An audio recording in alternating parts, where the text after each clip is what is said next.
Hey there, Phoenixes. Welcome back to the channel. Happy New Year's. I hope everybody's having a great start to their new year. We're going to go ahead and get into the story time. My neighbor died. I know how that sounds. I'm referring to a past neighbor from some time ago. My husband, myself, and my 6 month old uncovered our elderly neighbor who had passed away right outside our home.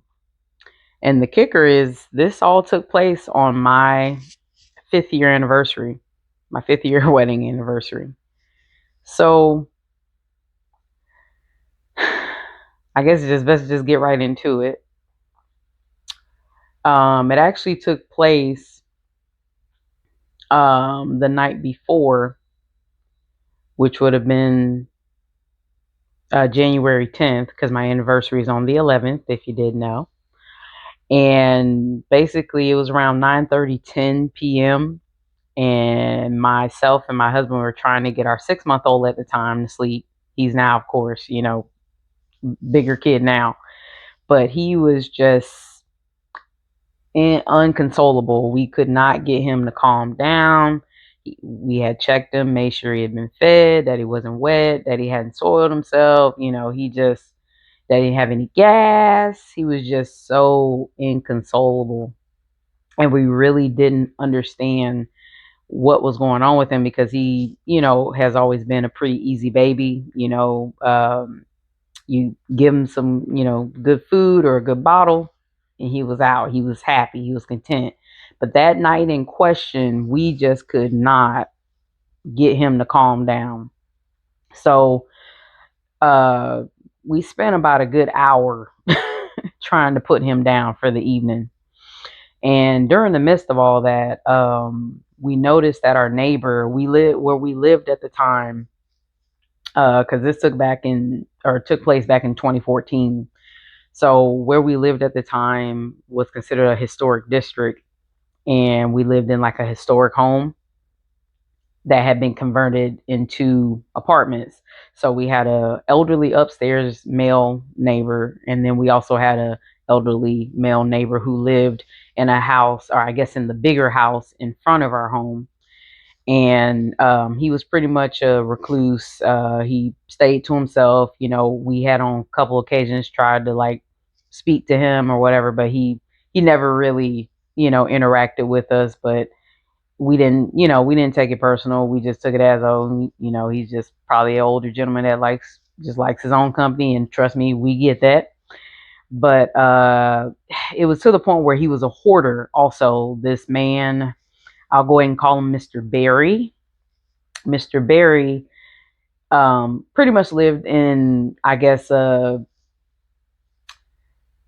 way that they had cordoned off the bigger home that was in front of us was people that lived upstairs, and I guess people that lived downstairs.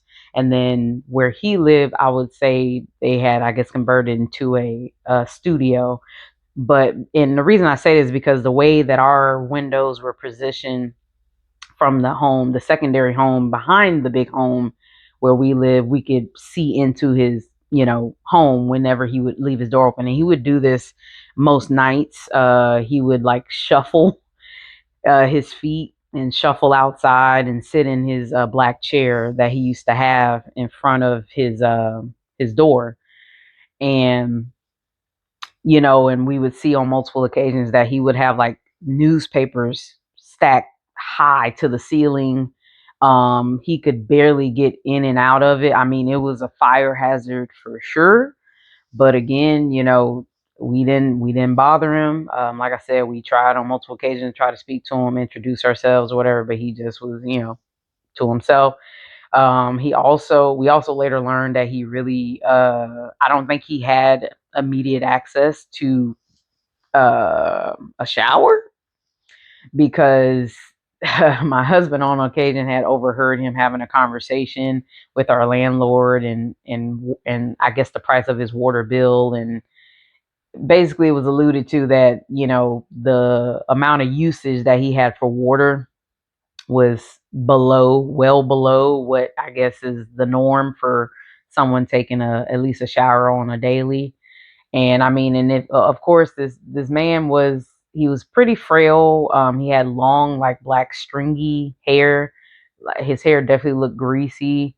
He tended to wear the same article of clothing. He used to wear like these black jeans and like a gray shirt.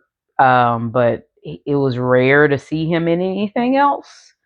And I'm trying to be as kind as I can about that because again, no, I wasn't judging his situation.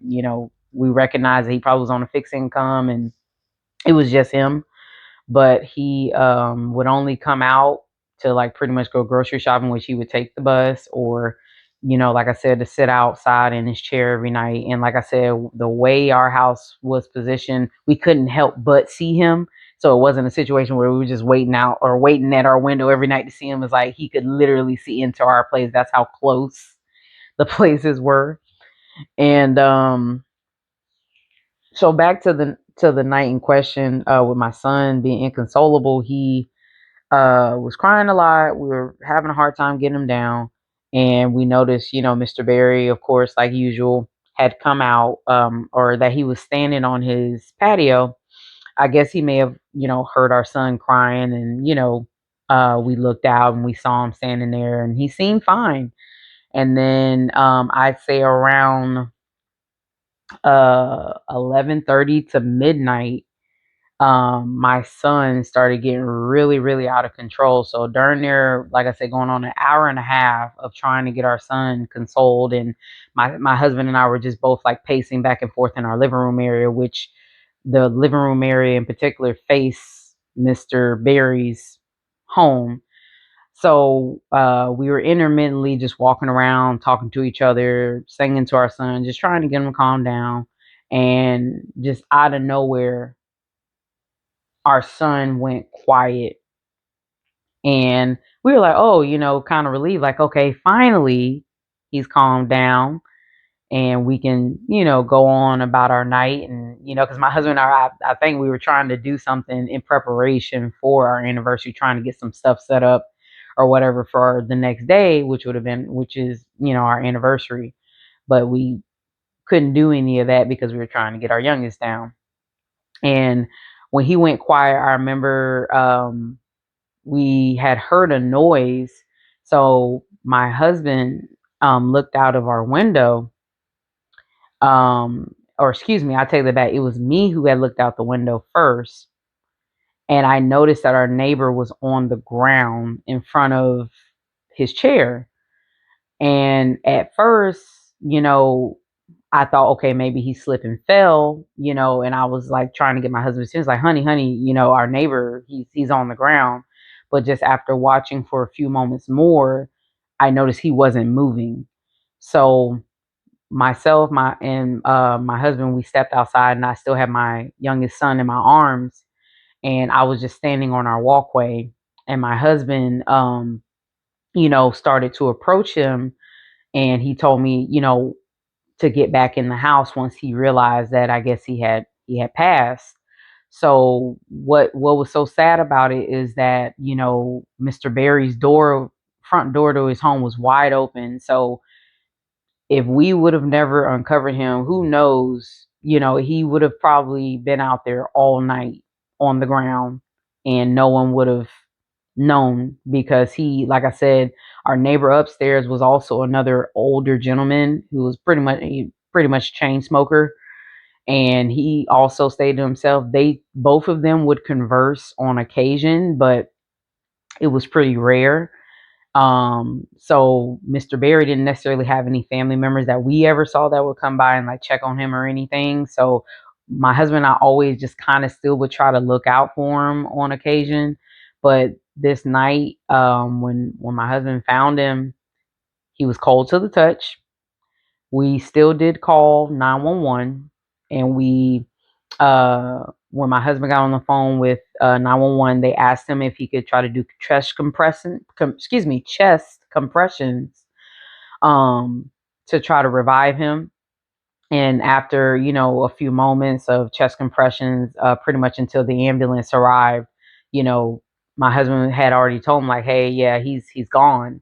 Now, what was weird about it was the fact that we had just seen him like 30 minutes prior standing up and seemed fine. He seemed normal, just standing on his porch. And when my husband found him, he was sprawled out on the ground in front of his chair, cold to the touch.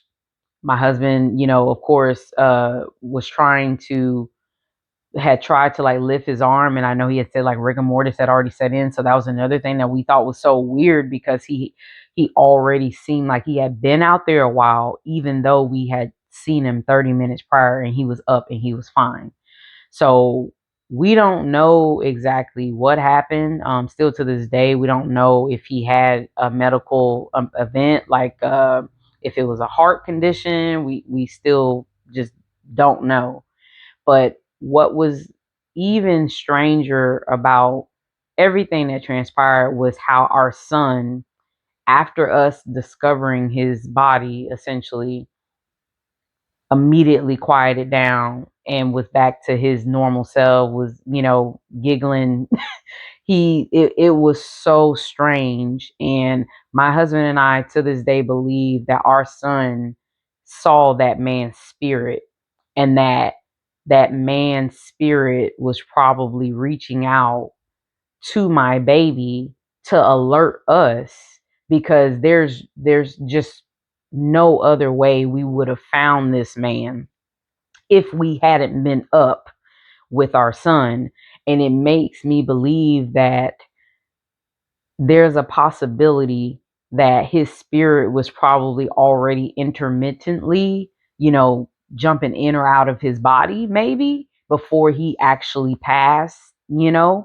And I know I've heard all the wives' tales about, children just being able to see things and see spirits and see angels and stuff like that.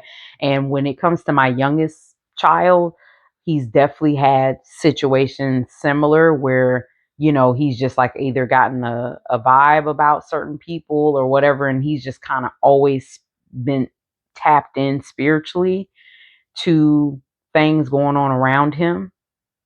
And that night in particular, that just really drove it home for me and my husband that, yeah, our baby, like, he he knows things, even that, to the untrained eye, other people wouldn't know, other people wouldn't second guess or think about. But when the paramedics showed up, they of course declared Mr. Berry deceased. And of course my husband gave them all the information that we knew about him, which again wasn't much. And then, what was even stranger is that no other neighbors came out during that. Like, we thought for sure our upstairs neighbor would have come out because they both had been, like I said, conversing in the past. But we later found out that that neighbor actually wasn't home either, because he was in a hospital somewhere. Like, we ended up finding out that he also died. So actually, yeah, we lost two neighbors at one time. And the difference between Mr. Berry and our upstairs neighbor is that our upstairs neighbor, he was a little more mobile. He had a car. He would drive himself. Like I said, he was a chain smoker. That was pretty much the only downside with him. But again, he would at least, wave to us, say hello on occasion whenever we would meet. But he also stayed to himself. He never really came out a lot. And I know there was a point in time my husband and I started worrying, about him too, just because we didn't notice all the regular activities, like, him walking around upstairs or whatever. We weren't hearing anything.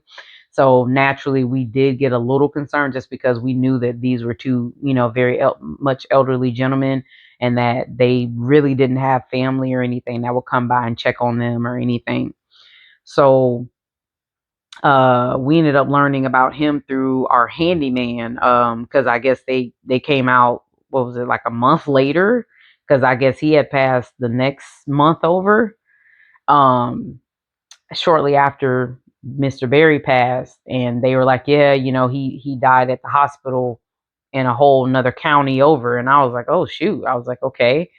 So I was like, that was pretty eerie, pretty odd. But with Mr. Berry's story, it was just really sad because he didn't, like I said, he didn't have anybody. And my husband and I even thought about trying to see if there was anyone that we could notify as far as family, because like I said, his home was piled high with just papers and just stuff. So it was that whole situation where it's like, if we could help someone find him and collect whatever his belongings are, we definitely wanted to try to do that. But again, we knew very little about him. So I believe what our landlord ended up doing and our handyman, they just ended up clearing out the whole place. And I'm not sure if they ever got a hold of his family or if he had any family. I'm not sure. I just remember them cleaning out the space. They ended up demoing his whole studio, because like even when they were cleaning everything, they were letting us know like, yeah, like the walls were covered in some type of, you know, film of some sort, that there was a lot of mold. And I guess the entirety of him living there, like he never told them about any of the issues that he was having. I guess there was like rodents. And so I have no idea what the cause of his death was, but I'm assuming with the way that he was living in that place, it could have definitely been the environment. And like I said, I always knew that the way that he lived in there was pretty much a death trap. Because like even on his bed, because again, we could see like right into his place, and his it's a studio, so his bed was like right there. As soon as he would open his door, and you could see that he would have one side of the bed just piled high with papers and clothes. And I was like, yeah, that's just not a safe way to live. But with again, we anytime we tried to speak to him or whatever, he never really dealt with us. um but I don't know, it was just everything about that particular occurrence was just one that my family will always remember, and it will always go down in the record books, considering the fact that it was our fifth anniversary too. Like it was so crazy because I know it was a day when we were attending a church, that we went to church that same day. It was like, yeah, you guys wouldn't believe how our day started. And it was just like, I don't know, it was just such an uncanny thing. And prior to that, I had never seen a dead body up close and personal. I guess I had just been blessed in that aspect to never have seen a body. And I don't know, like it didn't, I won't say that I was like super like scared about it or anything, but I just was like, wow, like it's really crazy how you can literally see someone up moving around in one moment, and then in a blink of an eye they're gone. Like it, that forever stuck with me. And definitely made me realize like life is really short. Like you could be here today, gone tomorrow. No one would ever know. Like, and I believe that my family was there for a reason, and that everything that transpired with us that night previous with our son happened for a reason, so that we would uncover his body. Because like I said, if it weren't for us, I believe that man would have still been out there probably for a day or two, like if I'm being completely honest. um and it was just really a sad situation all in all, because he, like I said, he didn't have anybody. And that's just a really, terrible way to go, is like you don't have anyone to show up for you, to claim you or claim your belongings or anything. um but yeah, my 6 month old, you know He definitely didn't know anything about this story. My husband and I just never, got around to telling him. We didn't feel like he was old enough and that was appropriate and all that. But now, that he's older, I know when I was telling him that I was going to tell the story and that he was involved with it, he kind of was like surprised because he's like, I don't remember this. And I was like, yeah, you definitely wouldn't remember because you're only 6 months old. And then as far as our oldest son, ironically, he was asleep through the whole entire instance. So he didn't know anything about what had happened. We pretty much and what's crazy is the ambulance ended up parking right in front of our house, and they had their lights going the whole time, and like where my son was sleeping in his room, if he would have been awake, he would have saw the lights, but he never woke up. He never budged. So it was just me, my husband, and our youngest son that was up. And like I said, what was so odd about it is that immediately after we found Mr. Berry, my youngest son calmed down and was just it was like it was like nothing had ever happened. So I tell you guys this story to let you know that this is one of the stories and life experiences that myself and my family have experienced, that I know that my family is divinely protected, and that there is a favor over us in our life. And in this particular case, we were used or put in a place to be able to help this man's body to be found and to be recovered. My family and I had never experienced anything like that. And this was our very first apartment. Like, we had never lived anywhere else. Like, this was, excuse me, during our young formative years of our family. We had only been there. Let me see. This happened in 2014. So, and we had originally moved there in 2000, December of 2008. So let's see, 9, 10, 11, 12, 13, 14. So about 6 years, going on about 6 years, that we had been there. And we had never experienced anything like that before. And that was also the place that we've lived at the longest. We had stayed there a total of 7 years. So it just goes to show you that life is uncertain and things can happen at any time. And this is also, I guess, a message to note to those who want to mistreat others or the people that you live around. You might want to reconsider how you treat people, because you never know. That might be the same person calling the ambulance to cart you away. You know what I mean? So it's like, I'm not saying that Mr. Berry was a smacist, but he definitely, didn't really mess with us. I noticed that the only people he would tend to converse with were people that looked like him, per se. But ironically, a blended family is who found him.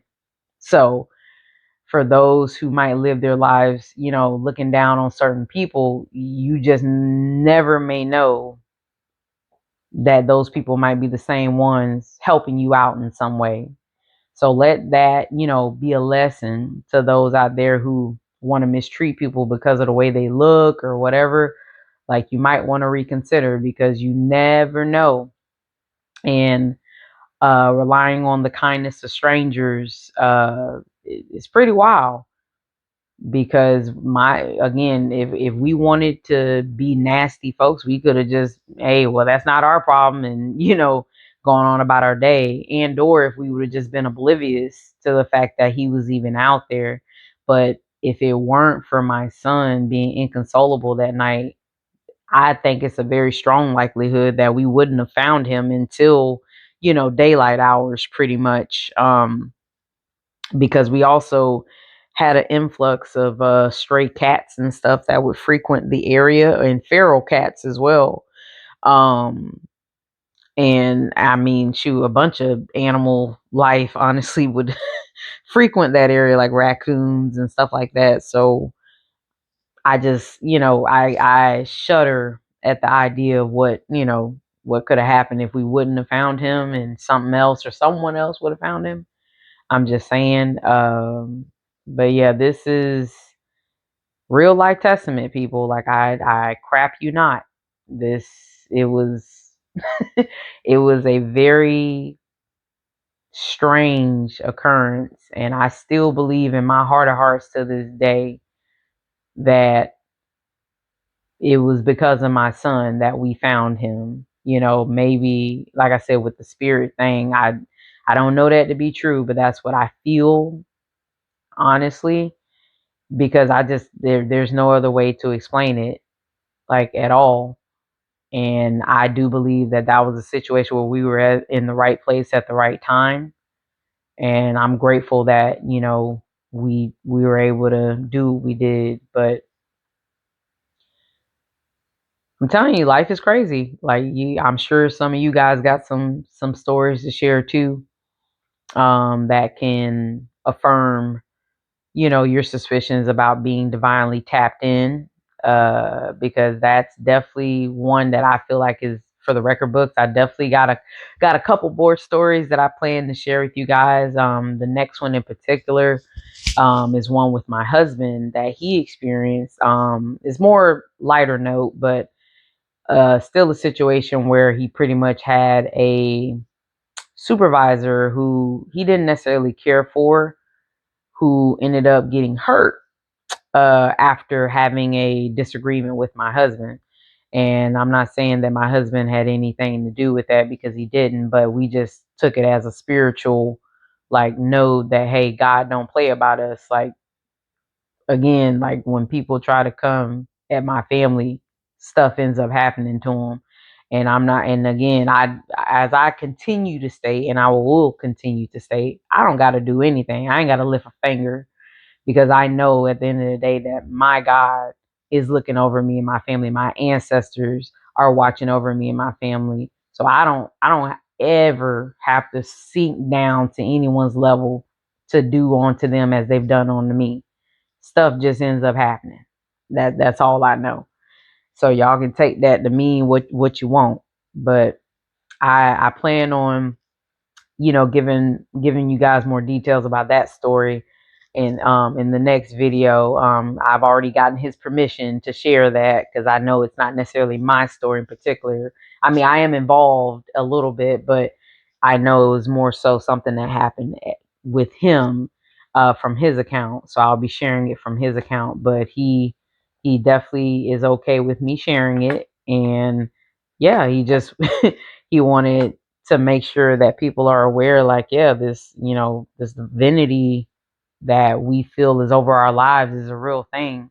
And when you are coming from a family where you feel like, just things always work out for you, like, even if people might come up against you and try to work things towards you and your family for bad, it always ends up working out in your favor no matter what. And it just really makes me think about biblical scripture. Not, again, not that I'm religious or anything like that, but I do believe that spiritual things happen and that these things are real, whether we want to acknowledge it or not, whether we recognize it or not. And so what we do, what we say, how we treat people, it matters, because it's not even about being watched and judged from a human standpoint, but from a spiritual, from a divine standpoint. There's always someone somewhere watching you, something watching you, keeping account of everything you say, everything you do. So when you know those things, you should move a little differently, at least if you're wise. But I know there are some who just like to be hard headed and like to find out the hard way. And to those people, I say keep listening, because life sometimes can be stranger than fiction. And I promise you, my life and the things I've experienced and the things my family has experienced and encountered, I wish I could sit here and tell you it's made up, but it's not. Like, these are real things I've experienced. But yeah, so that's the story time. And If any of you guys have any similar stories to share, please feel free to put it down in the comment section below. I would love to hear about any stories where you feel like you've been divinely protected, or you've been ushered to be in the right place at the right time, or you've been able to miss certain unfortunate events due to maybe a angel or something tap you on the shoulder saying, hey, instead of going left, go right. You get what I'm saying? Like, if you got any stories that you want to share, put it in the comments, please. I love to see what you guys have to say. Don't forget to like the video, subscribe if you like this type of content. I plan on, like I said, I plan on continuing to give you guys more examples of the things that I've encountered in my life, so that you guys can either learn from it, or that you can, you know, learn something how not to be, or how to be, or what to do or what not to do on my account. In this case, like, definitely it pays to pay attention to your surroundings. It pays to pay attention just a little bit to the people around you. Again, I'm not saying that you got to sit here and want to know every little thing about them, but it definitely matters, to just be aware, of those around you, because you never know what account you might have to give for those people. You never know. But yeah, that's pretty much it for this time. Until then, see ya.